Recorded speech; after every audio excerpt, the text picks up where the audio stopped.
Hi, welcome to my Facebook Live again.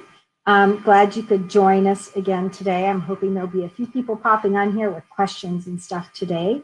If not, bring your questions later and we'll get back to you. Today, the topic we're talking about is mortgages, which may not sound too exciting to some people, but if you're thinking about buying a home, or if you currently have a mortgage and you're wondering about how to handle things right now during the coronavirus issues, this is going to be a really good Facebook Live to be listening to. I have a special guest today. But real quick, before I do that, I'm going to run over to my Facebook Live page and do a share to my personal page. So give me just a brief second while I do that. I know this is always awkward when I'm trying to do that, but it's in the end, it's worth it. Share now public. There we go. Okay, it is done. All right, we're back. Okay, I'm Mary Lynn Blake, if you don't know me, and I'm a real estate broker with Coldwell Banker, Seacoast Advantage in Wilmington, North Carolina. And my special guest today is Kathryn Jennings, who is a mortgage broker with Alpha Mortgage here in Wilmington. She works out of our Carolina Beach office with me. Kathryn is one of my favorite mortgage lenders, so I'm real excited to have her here today. Say hi, Kathryn. Hi, thank you. Yeah. So, Kathryn, what's going on with you? Are you staying at home, and how's working from home going? Working from home, I mean, thankfully, we're both in one of the industries where we're okay to work at home and we can kind of succeed that way with social media and emails and texting. But as you know, I have a 2-year-old, and that definitely bodes Yeah, hard to get things done and have her in the background, but pleasantly succeeding thus far. that's great. That's great. Has it been busy? Are we seeing a lot of? Are you seeing a lot of buyers still purchasing homes right now? Uh-oh, I lost her. No, we lost the connection with Kathryn. Let's see if we can get it back. Um, well, she's coming back. Hang on a second. That's okay. We're counting down for you. There, I see you. Okay, Okay, good. Sorry, guys. that's okay. Try that again. That could have just been internet interruption or something that caused that. So anyway, we were saying, you're seeing many people buying homes right now.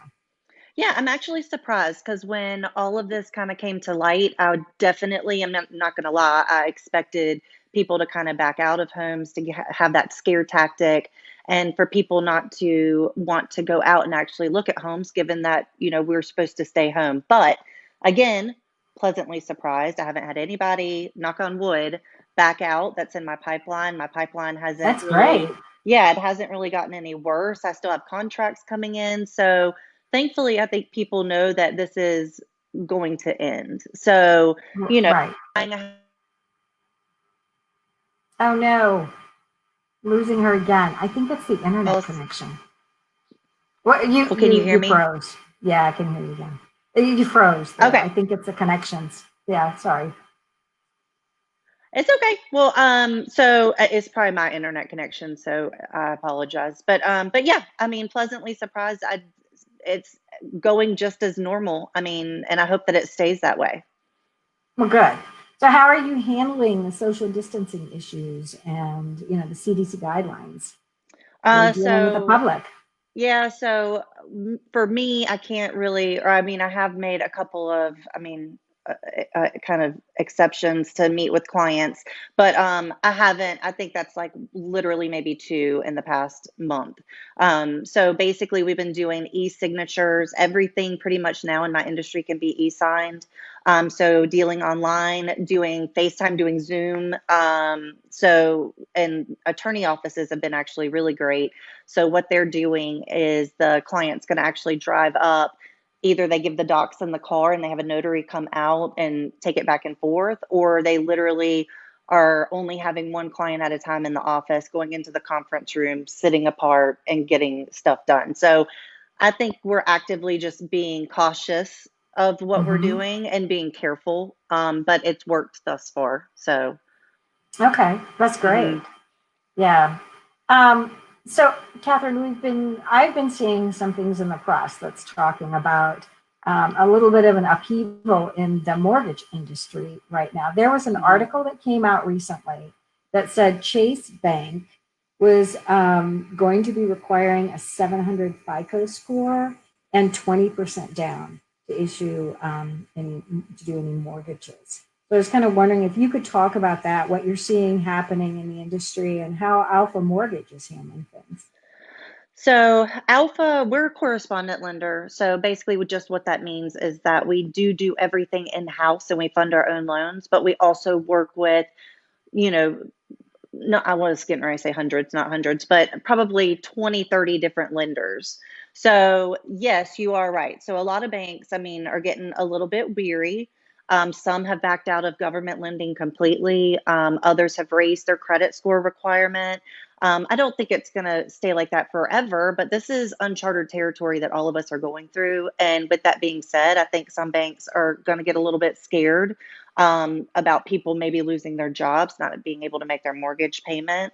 And so, so you see things change in the industry. Now, with that being said, Alpha, given that we work with multiple lenders, we have a lot of different options. So we have, still USDA 100% financing. You can still do FHA 3.5% down.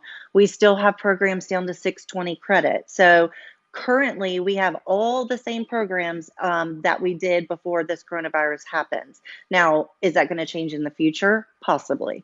But as of right now, I think that the biggie is you can't just walk into, like, let's say a Bank of America and take what they say as end all say all, because every bank and every lending entity is going to have their own guidelines. And so it's really good to really check on what that particular bank is able to offer and knowing that that's not going to be across the board. Okay, okay. So where do you think first time home buyer who's looking to purchase a home this year, what do you think they need to be thinking about for their credit scores? Um, I think you should always, and I actually would have told anybody this prior to what's going on right now, but I think you should always strive to have at least above a 640. Because when you get down into below that, it really lowers the possibilities of loan programs that you're going to have that you're going to be eligible for. So I think if you just have a standard across the board, 640 or higher, I really think you'll be safe. Okay, great. Thank you. Now, for the homeowners out there who already have their mortgage, but they might be concerned about being able to make their payments, what can you tell us about the mortgage relief programs that are out there Mhm. now? So that again, a client really needs to do research on that. Most of the banks are doing what's called a forbearance. So it basically means that you can call, heaven forbid, if you've lost your job, or say that you're just out of work for the time being of us having to, have the stay at home. They'll forget. Forgive's not the right word. I'm sorry. They will make it to where you do not have to make your mortgage payments for X amount of time, but you will owe that money back. So it's not forgiven. So I think a lot of Right. people asking for this forbearance are thinking that they're not going to have to pay this money back, and they are. So some banks will want that in full when you're able to pay it back, or they're going to add that as a lump sum to your principal that you owe. So that So then you pay it at the end of, it just extends your mortgage if they do that, exactly. correct? Right, Yeah, exactly. And honestly, I mean, if you need that help, that's great. But if you are able to eat beanies and weenies and make your mortgage payment, that's what you need to do, because that's really going to be the right. best thing. Right. Okay, good. Thank you very much. So finally here, Kathryn, what are your top three do's or don'ts if you want to have an easy loan process? Well, loaded question, but I did some thought on this. So the top threes, I think, are one, to get definitely pre-approved, especially now. Mm, Because mm, given again, before all of this happened, the market's so crazy and busy that people weren't letting people even see the property if they weren't pre-approved or had a right. pre-approval in hand.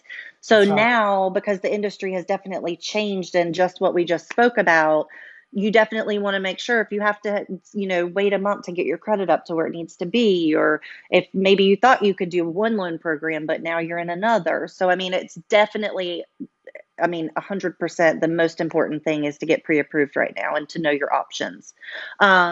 Second is just to be honest, because unfortunately banks pull reports that are going to find out if you had a bankruptcy in the past, or if you had a foreclosure, or if you pay child support. And so it's better just to be honest up front and deal with it then. And I can tell you exactly what to do and exactly what to say and documentation to get around it.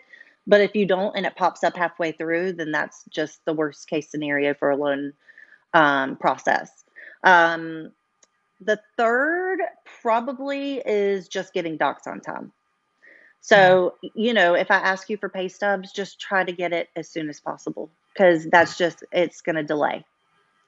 Okay. So let's see. So those are the do's. The don'ts are, especially with the refinance boom right now, because rates are low, keep making your mortgage payment.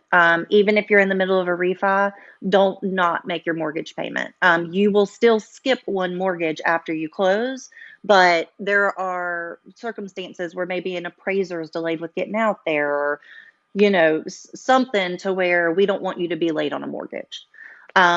Second thing, don't open up any new credit. Don't go buy a car or a boat. I know people are at home and shopping online and getting antsy, but don't do it while you're in the middle of a mortgage process. Right. And don't go buy then new furniture while you're. don't go buy new furniture. Good one. Perfect example. I don't care about that 0% interest on that credit card. You better wait. And the only other thing, especially again now, just because we're in such a weird territory, don't believe everything that you see online. There's a lot of false information out there, and you really need to go to the professionals. Like, they need to come to you and ask real estate information. They need to come to me and ask mortgage information. You can't just go off of something that you read, because there's so much misinformation out there. Right. Oh, that's great. All good stuff. Thank you very much, Kathryn. I appreciate you coming on here with me today. You're welcome. Thank you for the invite.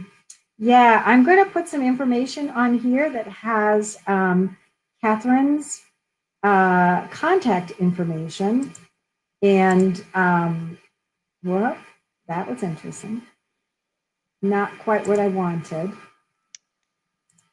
There we go. That's what I wanted. And so if you want to reach out to Kathryn, here's her phone number and email information. And I hope that you will be reaching out to her, or to me. You can reach out to me too, of course. And thank you again, Kathryn. And y'all have a very good week and a good day today. Stay safe and healthy. Thank you.